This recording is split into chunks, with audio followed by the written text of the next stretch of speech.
ଶ୍ରାବଣ ମାସର ଶୁକ୍ଳପକ୍ଷ ଏକାଦଶୀକୁ ପୁତ୍ରଦା ଏକାଦଶୀ କୁହାଯାଏ।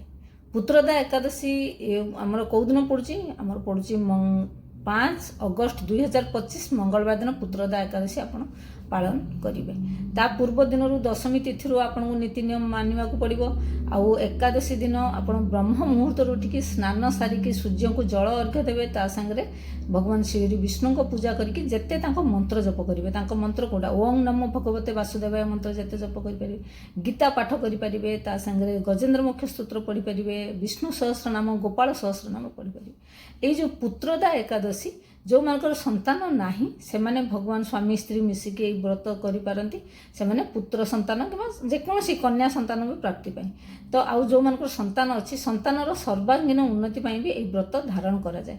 ଏମିତି ବି ଏ ଏକାଦଶୀ ବ୍ରତକୁ ହରିତୋଷ ବ୍ରତ କୁହାଯାଏ। ଆଉ ହରିତୋଷ ବ୍ରତରେ ଆପଣ ଯେତେ ଭଗବାନଙ୍କୁ ଶ୍ରୀ ବିଷ୍ଣୁଙ୍କୁ ପ୍ରାର୍ଥନା କରିବେ ସେତେ ଆପଣଙ୍କୁ ଧର୍ମ, ଅର୍ଥ, କାମ, ମୁଖ୍ୟ 4 ଫଳ ପ୍ରାପ୍ତି ହେବ। ଏଇ ଦିନ ମଧ୍ୟ ଆପଣ ଚାହିଁଲେ ମହାଦେବଙ୍କୁ ବି ପୂଜା କରିକି ତାଙ୍କର ଆଶୀର୍ବାଦ ପ୍ରାପ୍ତ କରିପାରିବେ। ଆଉ ଏ ଦିନ ମଙ୍ଗଳା ଗୌରୀ ରହୁଛି, ତ ଶ୍ରାବଣ ମାସ ମଙ୍ଗଳବାର ରହୁଛି, ତ ମଙ୍ଗଳା ଗୌରୀ ବ୍ରତ ମଧ୍ୟ ଯେଉଁମାନେ କରୁଛନ୍ତି ସେମାନେ କରିପାରିବେ। ବ୍ରତର ପାରଣ ସମୟ ହେଲା ଦ୍ୱାଦଶୀ ତିଥି ତା ପରଦିନ ଆପଣ କରିବେ 6 ଅଗଷ୍ଟ 5:45 ରୁ 8:26 ପର୍ଯ୍ୟନ୍ତ ଆପଣଙ୍କ ପାରଣା ସମୟ ରହୁଛି।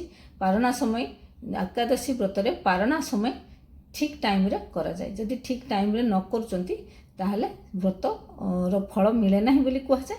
ଆଉ ଆପଣ ଜାଣିଗଲେ ମୁଁ ଲେଖିଦେବି ଆପଣଙ୍କୁ। ଆଉ ଗୋଟେ କଥା, ଯେଉଁମାନେ ସନ୍ତାନ ପ୍ରାପ୍ତି ପାଇଁ ଚାହୁଁଛନ୍ତି ସେମାନେ ସନ୍ତାନ ଗୋପାଳ ମନ୍ତ୍ର ଦିନସାରା ଜପ କରିକି ଶ୍ରୀକୃଷ୍ଣଙ୍କୁ ପୂଜା କରିକି କି ଶ୍ରୀ ବିଷ୍ଣୁଙ୍କୁ ପୂଜା କରିକି ତାଙ୍କର ମନସ୍କାମନା ଜଣାଇ ପାରିବେ। ନିଶ୍ଚିତ ଭାବରେ ତାଙ୍କର ମନସ୍କାମନା ପ୍ରଭୁ ପୂରଣ କରିବେ।